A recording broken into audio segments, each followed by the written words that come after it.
Okay, ಇನ್ನು ಈ ವಿಚಾರದಲ್ಲಿ ಈಗ ನಾಯಕತ್ವ ಬದಲಾವಣೆ ಮತ್ತು ಪುನರ್ವಿಚಾರ ಏನಿದೆ, ಸಂಪುಟ ಪುನರ್ವಿಚಾರ, ಈ ವಿಚಾರದಲ್ಲಿ ದೆಹಲಿಯಿಂದ ವಾಪಸ್ ಬಂದಿರುವಂಥ ಬೆನ್ನಲ್ಲೇ ಈಗ ಡಿ ಕೆ ಶಿವಕುಮಾರ್ ಒಂದು ಮಾರ್ಮಿಕವಾಗಿರುವಂಥ ನುಡಿಯನ್ನ ಹೇಳಿದ್ದಾರೆ. ಏನು? ಶಾಸ್ತ್ರವನ್ನ ಕೇಳಿ, ಗಿಳಿಶಾಸ್ತ್ರ ಹೇಳುವವರು ಮಾತ್ರ ಉತ್ತರಿಸೋಕೆ ಸಾಧ್ಯ ಅಂತ ಹೇಳಿದ್ದಾರೆ. ಮೇಕೆದಾಟು ವಿಚಾರವಾಗಿ ನಾನು ದೆಹಲಿಗೆ ಹೋಗಿದ್ದೆ ರೀ, ರಾಜಕೀಯ ವಿಚಾರವಾಗಿ ಖರ್ಗೆ ಜೊತೆಗೆ ನಾನು ಮಾತಾಡಿಲ್ಲ. ದೆಹಲಿಗೆ ಹೋದಾಗ ವರಿಷ್ಠರನ್ನ ಭೇಟಿ ಆಗೋದು ಸಹಜ ಅಲ್ವೇನ್ರಿ? MLC, MLA, MLC ಆದವರಿಗೆ ಸಚಿವರಾಗುವ ಹಕ್ಕಿದೆ. ಅವರ ಆಸೆಗೆ ನಾವು ತಪ್ಪು ಅಂತ ಹೇಳಕ್ಕಾಗತ್ತಾ? ಏರ್ಪೋರ್ಟ್ನಲ್ಲಿ DCM ಅವರು ಮಾತಾಡಿರುವಂತಹ ಮಾತುಗಳಿವು. ನಾನೇನು ಭೇಟಿ ಮಾಡಿಲ್ಲ. ನಾನು ಭೇಟಿ ನಾವು ಹೋದಾಗೆಲ್ಲ ಭೇಟಿ ಮಾಡ್ತಾ ಇರ್ತೀವಿ, ಅದು ಬೇರೆ ವಿಚಾರ. ರಾಜಕೀಯಕ್ಕೆ ನಾನೇನು ಭೇಟಿ ಮಾಡಿಲ್ಲ. ಶಾಸಕರೆಲ್ಲ ಸಚಿವರಾಗೋ ಲೆಕ್ಕಾಚಾರದಲ್ಲಿದ್ದಾರೆ ಸರ್, ನಡೆಯುತ್ತೆ? ತಪ್ಪೇನಿದೆ? ಎಲ್ಲರಿಗೂ ಹಕ್ಕಿದೆಯಲ್ಲ. MLA ಆದವರು, MLC ಆದವರು ಎಲ್ಲರಿಗೂ ಹಕ್ಕಿದೆ.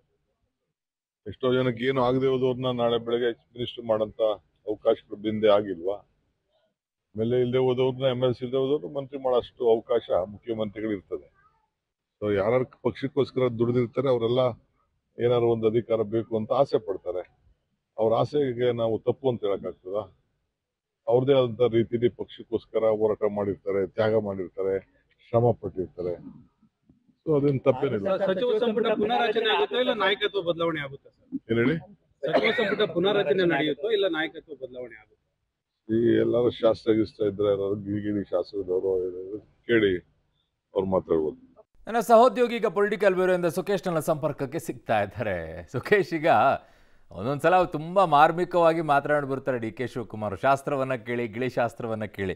ಪಾಪ ಡಿ ಕೆ ಶಿವಕುಮಾರ್ ಅವಾಗವಾಗ ಜ್ಯೋತಿಷ್ಯ ಶಾಸ್ತ್ರವನ್ನು ಕೂಡ ಕೇಳ್ತಾ ಇರ್ತಾರಲ್ಲ, ಅಲ್ಲೇನೂ ಗೊತ್ತಾಗಿಲ್ವಂತ ನಾಯಕತ್ವ ಬದಲಾವಣೆ ವಿಚಾರದಲ್ಲಿ? ಸುಖೇಶ್ ಅರುಣ್, ಅಲ್ಲಿ ಏನು ಗೊತ್ತಾಗಿದೆಯಲ್ಲ ನನಗೆ ಗೊತ್ತಿಲ್ಲ. ಬಟ್ ಆದರೆ ಒಂದಂತೂ ಸ್ಪಷ್ಟ, ಈ ಸಂದರ್ಭದಲ್ಲಿ ಯಾವುದನ್ನು ಕೂಡ ಬಹಿರಂಗವಾಗಿ ಮಾತನಾಡುವಂಥ ಸಾಧ್ಯತೆ ತೀರ ಕಡಿಮೆ ಇರುತ್ತೆ. ಯಾಕಂದರೆ ಒಂದು ಮಾತನಾಡಿದ್ರೆ ಅದು ಇನ್ನೊಂದು ತಿರುವನ್ನು ಪಡೆಯುವಂಥ ಸಾಧ್ಯತೆ ಇರುತ್ತೆ.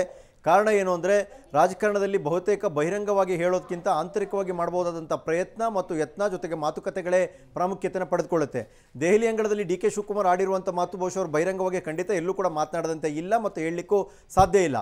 ಆದರೆ ಹೈಕಮಾಂಡ್ ಮುಂದೆ ಮಂಡಿಸಿರುವಂಥ ಹಕ್ಕು ಮಂಡನೆ ಏನಿದೆ, ಅದನ್ನು ಏನಾಗ್ಬೋದು ಅನ್ನುವಂಥ ಕುತೂಹಲ, ಜೊತೆಗೆ ಅದಕ್ಕೆ ಇವರು ದೆಹಲಿಯಿಂದ ಬಂದ ನಂತರದಲ್ಲಿ ಮುಖ್ಯಮಂತ್ರಿಗಳು AICC ಅಧ್ಯಕ್ಷರನ್ನ ಭೇಟಿ ಮಾಡಿದ ನಂತರದಲ್ಲಿ ಏನೆಲ್ಲ ವಿಚಾರಗಳು ಚರ್ಚೆ ಆಗಿರ್ಬೋದು ಅನ್ನುವಂಥದ್ದು ಕೂಡ ಪ್ರಮುಖವಾಗುತ್ತೆ.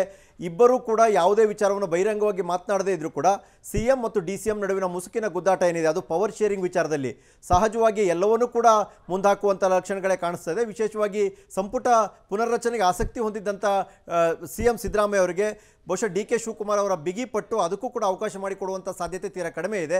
ಆದರೆ ಈ ಪರಿಸ್ಥಿತಿಯಲ್ಲಿ ಹೈಕಮಾಂಡ್ ನಿರ್ಧಾರವನ್ನು ಕೈಗೊಳ್ಳುತ್ತಾ, ಬಿಹಾರ ಚುನಾವಣಾ ಫಲಿತಾಂಶವೂ ಸೇರಿದಂತೆ ಬೇರೆ ಬೇರೆ ಭಿನ್ನ ಪರಿಸ್ಥಿತಿಗಳು ದೇಶದಲ್ಲಿರುವಾಗ ಒಂದು ಅಧಿಕಾರದಲ್ಲಿರುವಂಥ ರಾಜ್ಯದ ವಿಚಾರದಲ್ಲಿ ಎಷ್ಟು ಸೂಕ್ಷ್ಮವಾದ ವಿಚಾರವನ್ನು ಅಷ್ಟು ದಿಢೀರ್ನೆ ತೀರ್ಮಾನ ಕೈಗೊಳ್ಳುತ್ತಾ ಅನ್ನುವಂಥದ್ದು ಪ್ರಶ್ನೆ ಬಹುತೇಕ ಕಾದು ನೋಡುವುದೇ ಎಲ್ಲರಿಗೂ ಅನಿವಾರ್ಯ ಆದಂತೆ ಕಾಣಿಸ್ತಾ ಇದೆ. ಅರುಣ್, ಓಕೆ, ಧನ್ಯವಾದಗಳು ಸುಖೇಶ್ ನಿಮ್ಮೆಲ್ಲ ಮಾಹಿತಿಗೆ. ಸೊ ಓಕೆ, ಈಗ ಬಟ್ ಎಲ್ಲ ಸರಿ ಅರುಣ್, ಮಲ್ಲಿಕಾರ್ಜುನ್ ಖರ್ಗೆ ಅವ್ರನ್ನ ನಾನು ಭೇಟಿಯಾಗಿದ್ದೀನಿ, ರಾಜಕೀಯನೇ ಚರ್ಚೆ ಮಾಡಿಲ್ಲ ಅಂತಾರಲ್ಲ, ಇದು ನಂಬೋ ಮಾತಾ? ಈಗ ನಮ್ಮ ಪೊಲಿಟಿಕಲ್ ಬ್ಯೂರೋ ಇಂದ ಹೇಳ್ತಾ ಇದ್ರಲ್ವಾ, ರಿಪೋರ್ಟರ್ಸ್ ಎಲ್ಲ ಕೊಡ್ತಾ ಇದ್ದಂಥ ರಿಪೋರ್ಟ್ಗಳನ್ನು ಕೇಳ್ತಾ ಇದ್ರೆ ಸಾಧ್ಯತೆಗಳಿವೆ ಸಾಧ್ಯತೆಗಳು ಅಷ್ಟೇ, ಇನ್ನೇನು ಹೇಳಕ್ಕಾಗಲ್ಲ. ಎಲ್ರು ಈಗ ಹೆಂಗಾಗ್ಬಿಟ್ಟಿದೆ ಅಂದ್ರೆ, ಇವರ ಮಾರ್ಮಿಕ ನುಡಿಗಳು ಜನ ಕೇಳಿ ಕೇಳಿ ಕೇಳಿ ಜನರೇ ಒಗ್ಗೋಗ್ಬಿಟ್ಟಿದ್ದಾರೆ. ಇವ್ರು ನಿಜ ಹೇಳ್ತಾ ಇದ್ದಾರಾ ಸುಳ್ಳು ಹೇಳ್ತಾ ಇದ್ದಾರಾ ಅಂತ.